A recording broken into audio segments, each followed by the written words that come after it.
Good morning and well, good afternoon, and welcome to Pittsburgh Land Bank Board of Directors meeting for Friday, March 8th, 2019. I probably should have waited for Bethany, but that's right. Irene is here. Irene can help. Here you go, Bethany. I'm sorry. I should have waited for you to get in the room. I need for you to I know you were doing something for me. So She is quite the multitasker. yeah, be doing something for me. So if you would, please, when you get a moment, call the roll, because we are already live.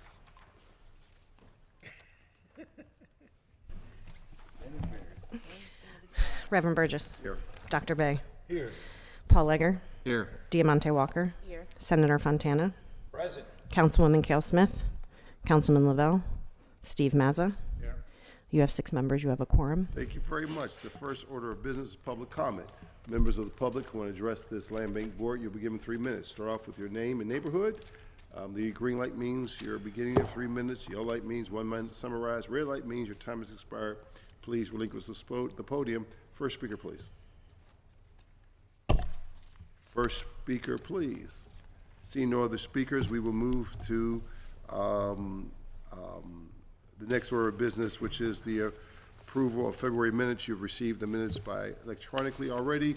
I need a motion to approve the minutes. So moved. Need a second. Any conversation? No conversation. All those in favor signify by saying aye. Aye. Opposers, nay. That brings us into the chairman's report. I think that is the personnel matter. We received a variety of 50 resumes for the assistant position, which I forget the title of it, but Coordinator. the coordinator position received like 50 resumes. So we are, I've talked to the administration, I've talked to the URA, and so we are going to proceed with hiring that second key staff person. And so, Maybe even by next month. yeah, so the URA what I told them to do basically is to go through the resumes and do the interviews, but I'd like to see the 3 finalists, just get a sense of, when they get down to 3, I will, along with the executive committee, we'll get involved. We won't pick the person, but we'll be involved with, overseeing the process when we get down to the finalists. And so that's I think that's the same thing I told you, right? My only interest is not going through the 50, but when you get down to the 3 that you want before you make that final selection, 4 of the 3 to us, and we'll have a conversation. It's just public comment, and that's you, yes. There was a new business brought up at last month's meeting regarding potentially adding public comment to the end of board meetings, not necessarily in place of public comment at the beginning, but if there would be other opportunities to create, to allow for the public to provide input. The board had asked legal counsel to just look into what potential regulations may already exist. So I would actually turn it over to Irene.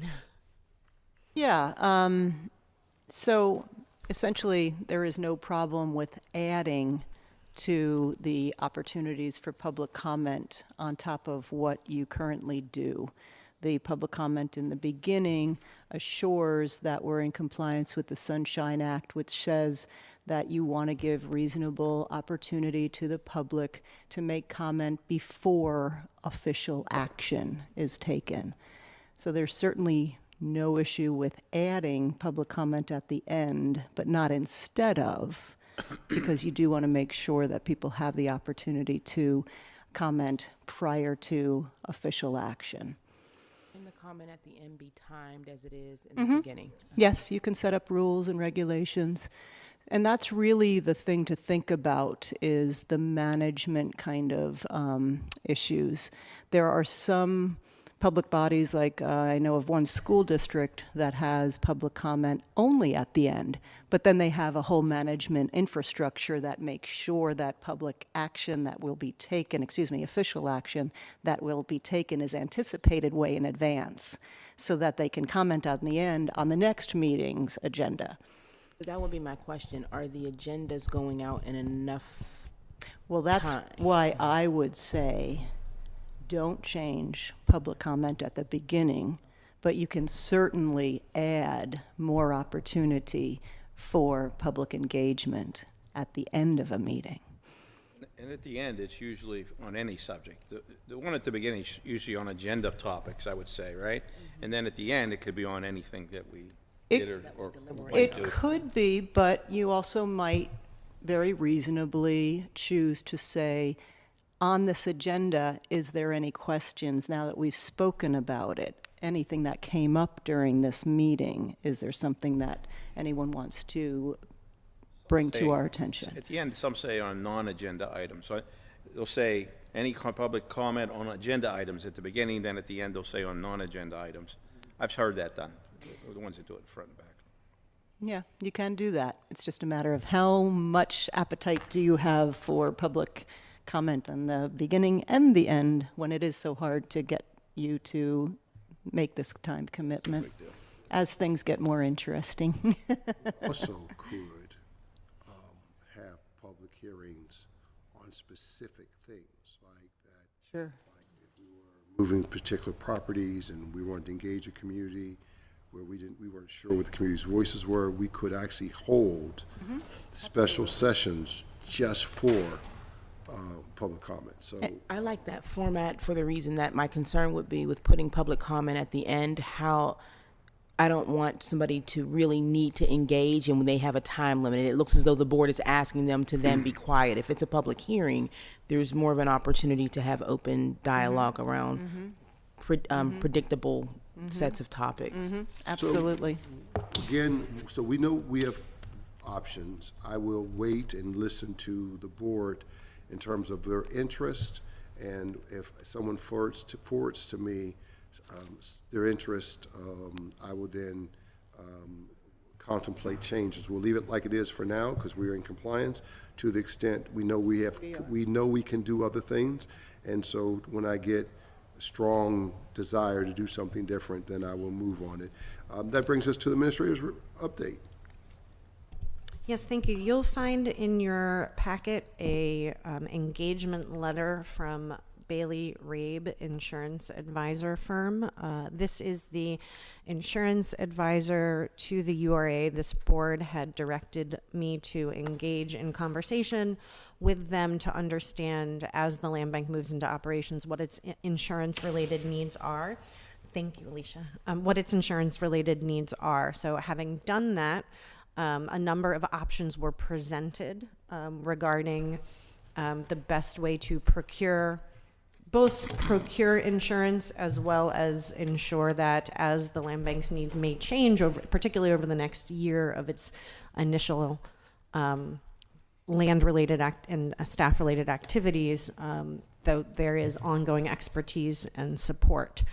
So the executive committee was presented with this option and discussed the proposal by Bailey Rabe, which is to engage them in a 12-month retainer contract at $500 a month so that they are on retainer for all of the land bank's needs, including procuring insurance at this initial stage and potentially any stage throughout the course of the next 12 months, being available to be an advisor to Irene or legal counsel on legal related matters when it comes to contracting and insurance, and then the other host of activities that are laid out in that engagement letter. So that's presented to the board for consideration. Tell me about this, either Irene or our treasurer. Give me a sense of this. I can do it. We need a third-party person to advise us on what kind of insurance to acquire and how to bid that out. And the reason we need so much expertise right now is because this is the first time. And we have a whole bunch of different insurances ranging from board insurance through property insurance and all sorts of other stuff that we don't have any expertise on. Nobody ever has any expertise on insurance. It's a black hole. So you do need somebody who's expert from outside. So while the retainer looks like it might be high in general, we're going to use this person frequently, and we need to have it open for at least the next year. After that, we should reconsider whether we want to have somebody on retainer or pay them on a one-time basis for specific insurance. But I would recommend that we use this contractor because it is the contractor that's used by the URA, so they're familiar with a lot of the things that we do. The only caution I would put in is that they make sure that they comply with our MBWB policy when they choose the insurance brokers they want to deal with. So I would ask for a motion to approve the Bailey Rabe agreement for 1 year at $500 a month. Motion, need a second. A second. Any conversation, any more conversation? Just a question, Mr. Massey. so, these brokers, are they gonna bring back what they recommend to us and then we'll vote on it? Or is this advisor just going to pick the broker and then we're gonna take that insurance? My understanding is it's a contract, so we would have to vote on it. Any other conversation? Is that your understanding? Yes. Okay. Any other conversation? No conversation. All those in favor signify by saying aye. Aye. Opposed, there's nay. Continue. Thank you.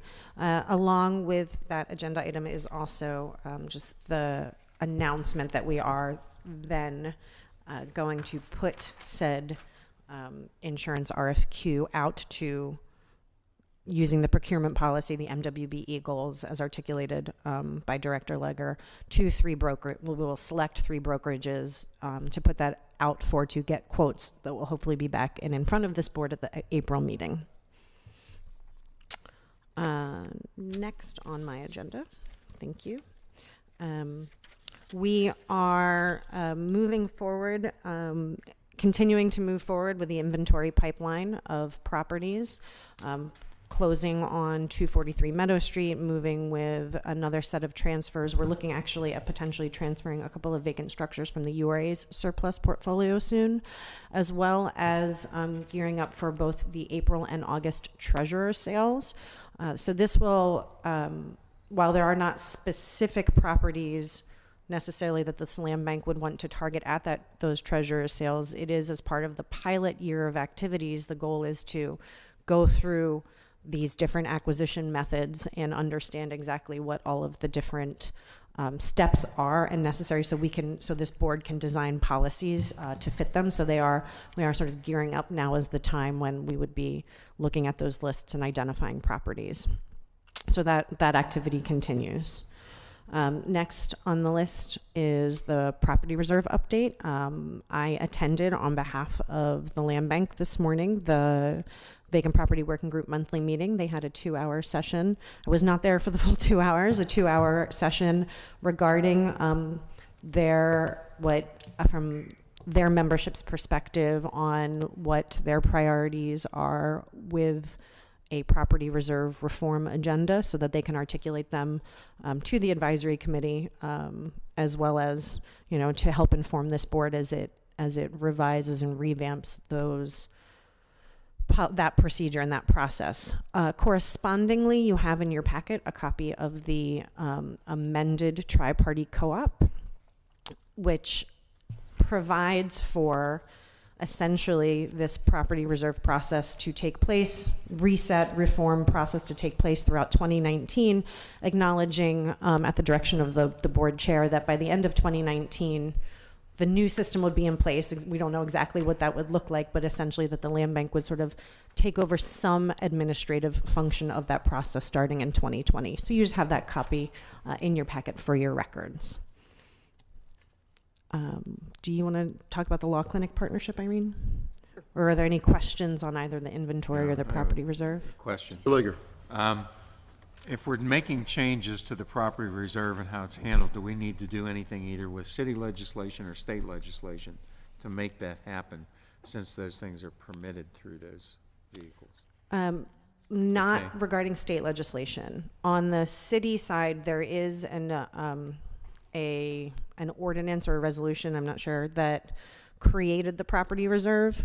Now, because we have this MOU in place, that in effect does make that change, not to the legislation itself, but if the land bank were to adopt its own policies, that does not require city legislative change. It would be up to the city if they wanted to go in and sunset that legislation or amend that legislation, but it would not require it on our end. Okay, I just don't want to get tripped up by some need for something farther down the line. That's okay, thanks.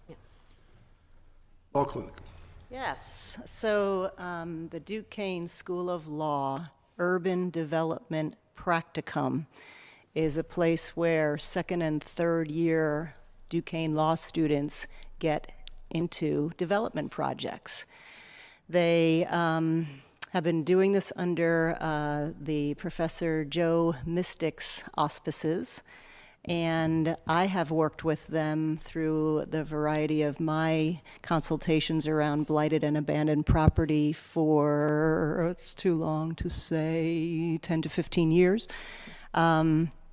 So they this year have tremendous capacity in a particular law student who's now third year, who is a title abstractor and just decided to go to law school. And she is ramping up a whole infrastructure for these students to, on an ongoing basis, have the capacity, the training to do local title reports. So they're informal, but she has done a tremendous job at creating a format for giving as good a look into the background of any given parcel on the local level, not so much state index searches or federal index searches, but certainly on the local level through all of the resources that are available in Allegheny County. So they are offering to jump in with us on this first set of properties that are coming through the pipeline and do title searches. Again, very informal. We wouldn't rely on them. We'd always need to get a title commitment ultimately that involves a title search, but it would give us a quick first look at what we're dealing with on any given parcel. I just want to say to that, probably over a year ago, I talked to Paul Gitnick, who's also involved with Duquesne, and he had suggested a long time ago that they would love to work with us on this, so I'm glad to see this finally come to fruition. But he also said that the University of Pittsburgh he thought was a good partnership, and that they would actually like to get mobile units out to help people in the community with the students from both Pitt and Duquesne together, helping us to untangle some of these property titles and do some things. So I just think it's really great, and I hope that you have a conversation with Paul, because I shared that information with the administration a long time ago, and they were going to reach out to him. But I think it'd be really great to actually go into the community, really helping people and partnering with Pitt and Duquesne.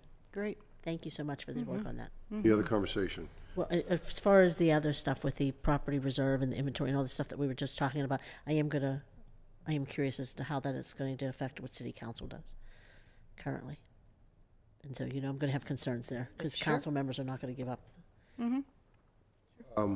They'd rather see the land bank fold than give up their control. I'm going to be honest with you. So this sort of talk informally. Informally, what I've advised the staff to do is to not take or not to look at any land that's outside of our council districts, the 3 council districts of those of us who are on the board. That way there is no conflict between council's desires and our desires, right? So we are only going to look at properties in our initial phases that are in our council districts, the 3 council districts represented, which are also the 3 most affected areas too. So that it makes sense. We will have an ongoing conversation with board members, with council members, and the board members who are council members as to what's the appropriate notification for council as we move forward. And so we have been thinking about it. We think we're safe right now by staying in our districts. That's why we're doing it. But we will, over the next little while, as we're doing the property reserve, figure out how to, as we get bigger, how to make that notification and what that process of engagement looks like. Thank you very much. That takes us to Nominations Committee. I understand, Ms. Walker, your committee has someone to recommend. We have a nomination. So we are excited to nominate Miss Wanda Wilson from the Oakland Planning Development Corporation. She is the executive director, and I believe she hails from District 7. 7. 8, I'm sorry. Oh, District 8. That's what I had in my notes, but I wanted to be sure that she's from District 8.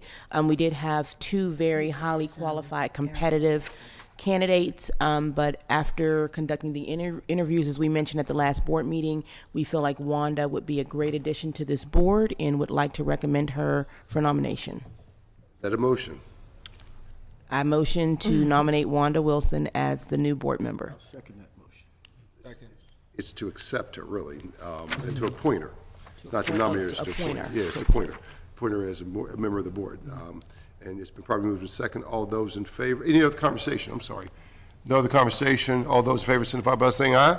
Aye. Opposed, there's nay, and I we just want to thank you guys congratulate for the, your work on there? that's what I was going to say. We want to congratulate the nominating committee led by Ms. Walker for this activity and thoroughly vetting and recommending. Now we are officially at full strength. That takes us to the finance report.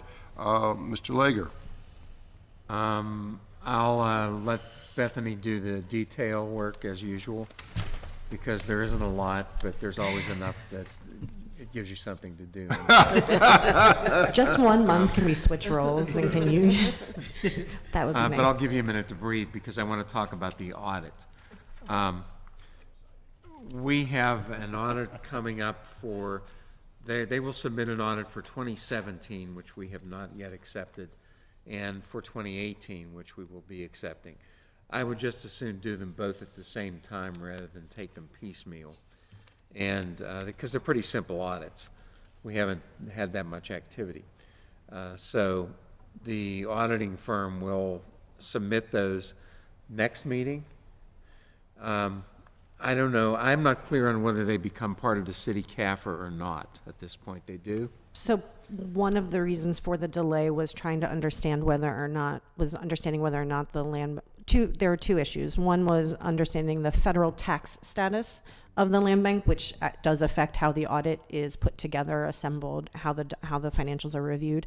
And the second is whether or not the land bank was a component unit of the city, which after... That discussion went on for 2 years. a year, a little less.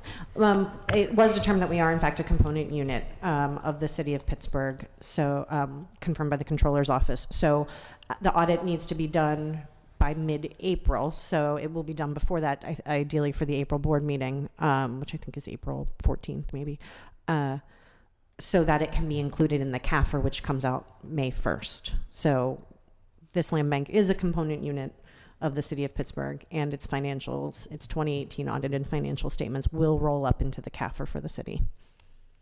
What we should do, in my opinion, is give any board members an opportunity to meet with the auditors privately if they wish to do that, and you can make that offer by email and arrange it, because that's an important component of any audit, so that if there is any suspected fraud, they have the opportunity to reveal that in private.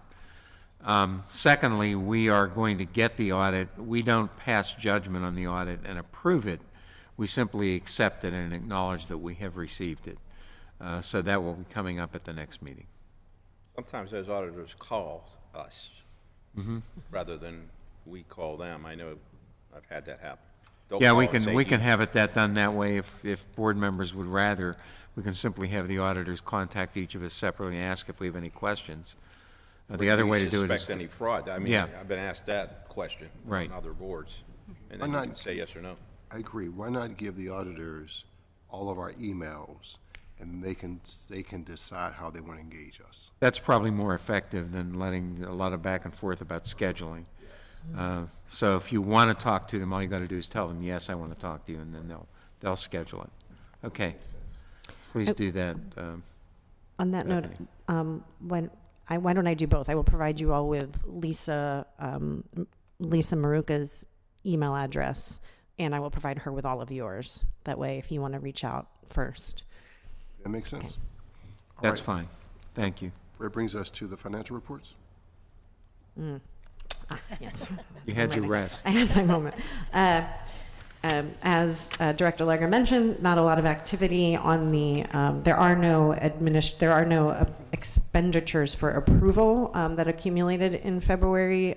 We did not get the monthly invoice from the URA by the end of February, so you'll see both 2 months of invoices from the URA at the next meeting. However, we did have some receivables activity, which is more exciting to me, of course, which includes the $50,000 final grant from the URA, which was funds remaining in a Heinz grant, as well as about half of the $200,000 line item that the city council passed in the 2018 budget. So we did receive about half of that. We'll receive the rest when we invoice. It's a reimbursement. It's not a grant up front.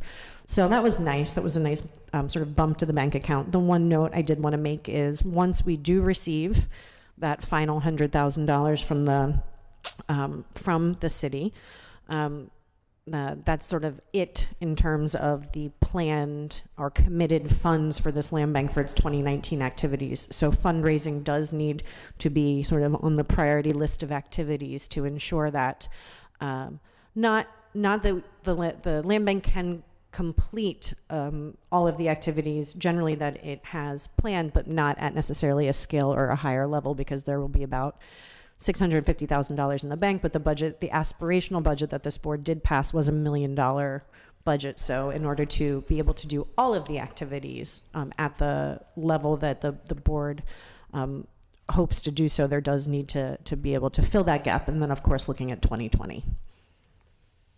Yes. Question about the Housing Opportunity Fund line item. The advisory board is about to embark on the allocation plan for 2019.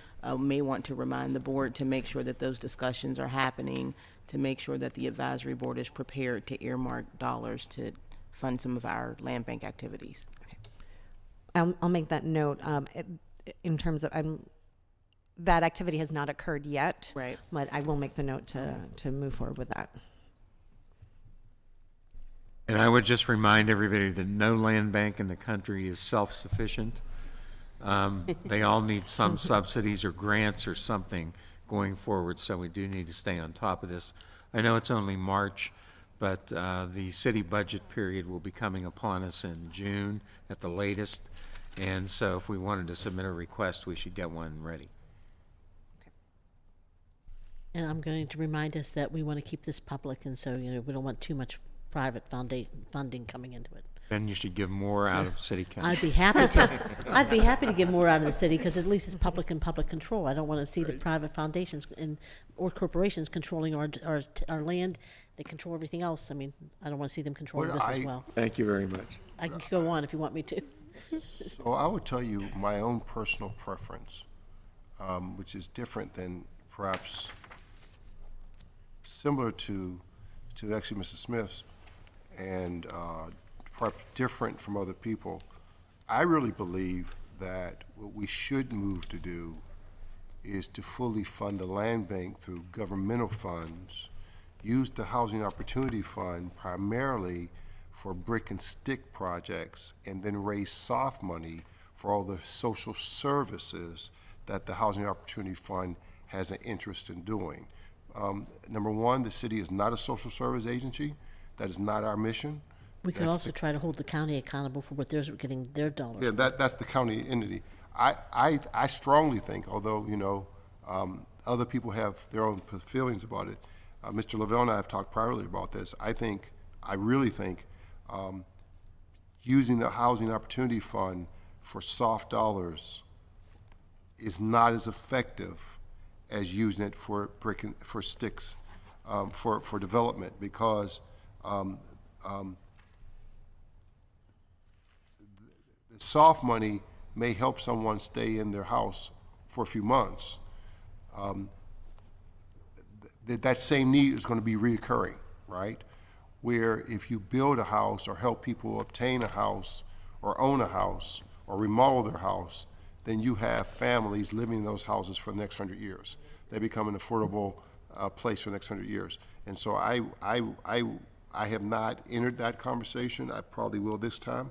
I sort of wanted to see what they did, but I would, and I've said it privately, I'm now starting to say it publicly, I would hope the Housing Opportunity Fund, which was really our intention when council passed it, was that it seriously start thinking about allocating more of its money to development projects, but then it can raise money, parallel money, complementary money for the social service stuff they want to do, and then that money, some of the money from that and the city can go to the land bank. I think the land bank should do less fundraising.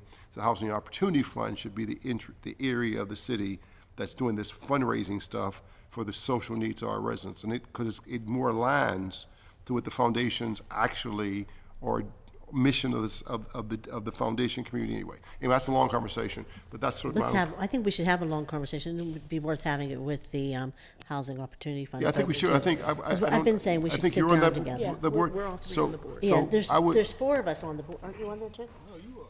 Yeah, no, I am. I thought you were on as well. So I think Devontae and when you're ready, when they're ready, I think both Mr. Lavelle, both of us, I think would be interested in chatting with them. Yeah. I would encourage it. The allocation plan is about to be underway, and it's an accelerated And process. there's actually a piece I'm waiting for from our law department to say whether it's even legal that we're doing the rental Rental gap assistance. Yeah. Because, and I'm still waiting for our law department to say, yes, it is legal, because I've heard numerous times it is not. And so I think that if it's not, then let's get those funds from the foundation. And That's what we'd like to that's see. probably and you probably would be able to do more and build more capacity around the social services aspect of it, because the dollars are finite. Yes. Would you like me to facilitate Yes. that meeting? Well, I'm not sure it's a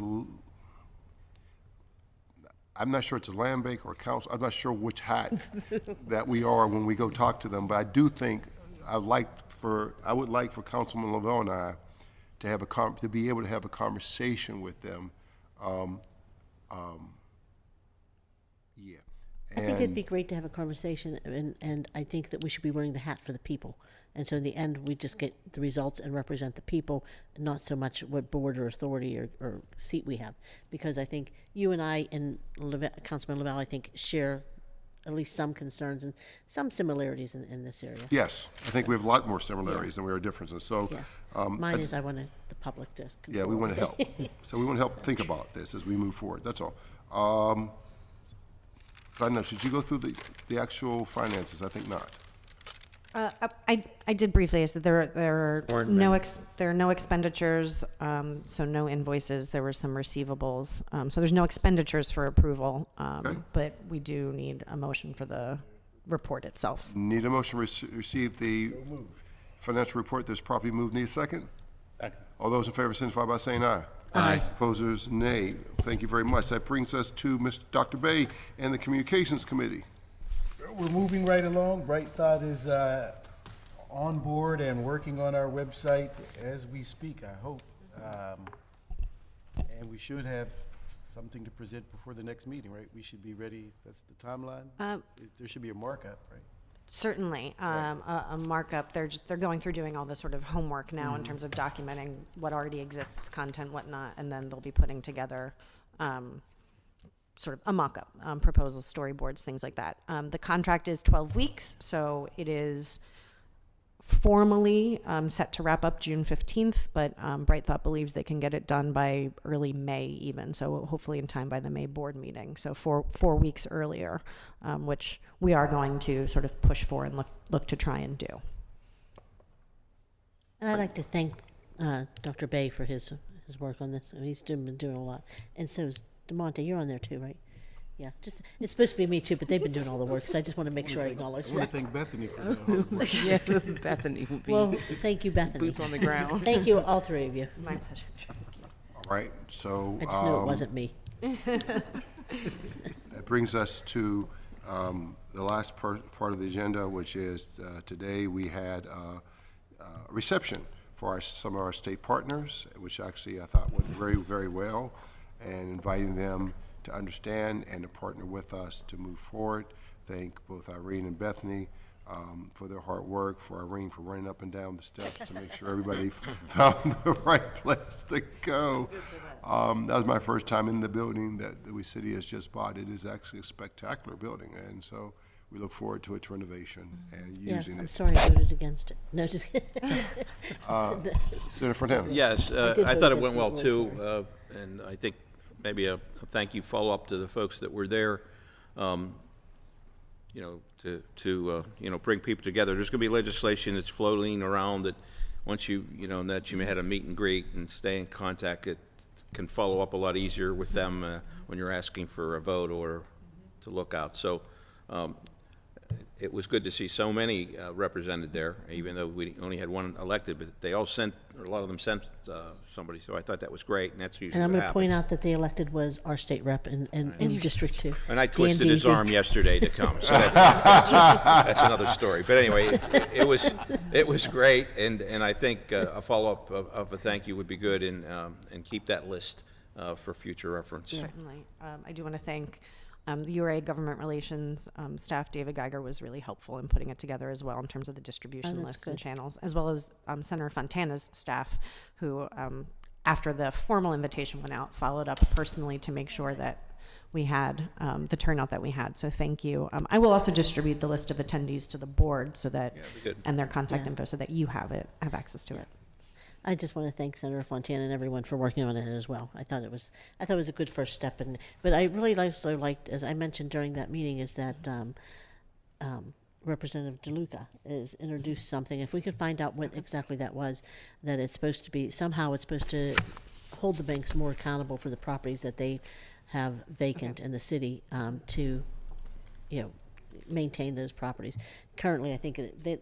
I don't know why, but for some reason the banks, when they take over property, they aren't made to turn. They don't have to maintain They them don't Yeah. have to on a foreclose, timely they have way. to maintain. They're But only now- interested in a short sale, you know, and Right. it's tough to call them. You know, when I was a realtor and we had listings and that sort of thing, it was very difficult to get even through to them to say, hey, your grass is growing up too high and that sort of thing. They were mostly interested in selling it. So it is, the legislation speaks to that says that they have to come out and maintain it, cut the grass, throw the salt, do those kinds of things. That legislation's been pending a while, but, you know, some momentum.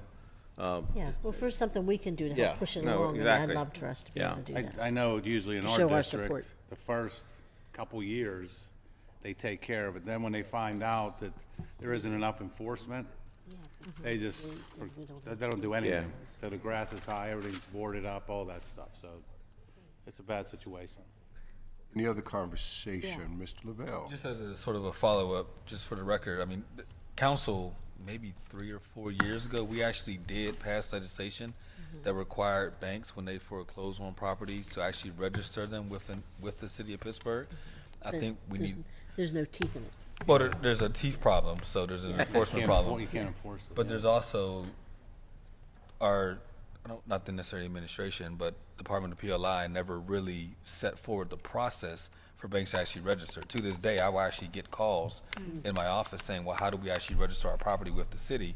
But we never implemented it either. So So that's it's the twofold. conversation we have to have first. Was there a piece in that legislation that would force or put a levy, a fine on the banks if they didn't take care of it, if the city took care of it? I know that'd be a tough situation to get supposed to. into, but somebody has to be accountable for something. Well, go ahead, I'm Well, I sorry. was just going to say, the vacant registration kinds of ordinances tended to be more about making the responsible party known to PLI, and generally didn't get to what I think DeLuca's state law is I getting think to. that's more enabling. I think his legislation is enabling local government to do some of those things. And then it's up to the local government to obviously have the bite and the teeth into it and to actually pass it. It's more about enabling, I think, if I'm not mistaken, but I'll double check it. I think that's worth looking into, and for us to be supportive if it's something that will help us with this, what we're doing here, or in general in the city. But I also think it'd maybe be helpful for us to sit down and talk to the director of PLI, as Councilman Lavelle had mentioned. It's something that we're not implementing. And we're also not, we also incorporated the state's Act 90 into our code, which does give us a lot of authority, and yet we don't see that enacted either in the city. And so maybe having that conversation will help us with some of the things we're trying to do and holding other people accountable for paying for what they need to be paying for, so our tax dollars aren't paying for everything. So I think having a conversation with the PLI director would be a good step for you. Any other conversation other than another order?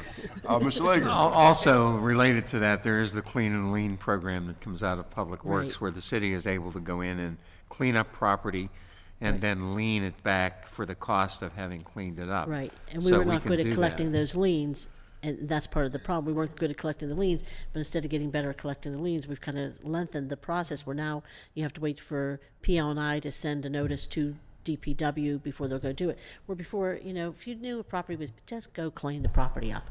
People are sick of looking at it. And so I think that was that mentality.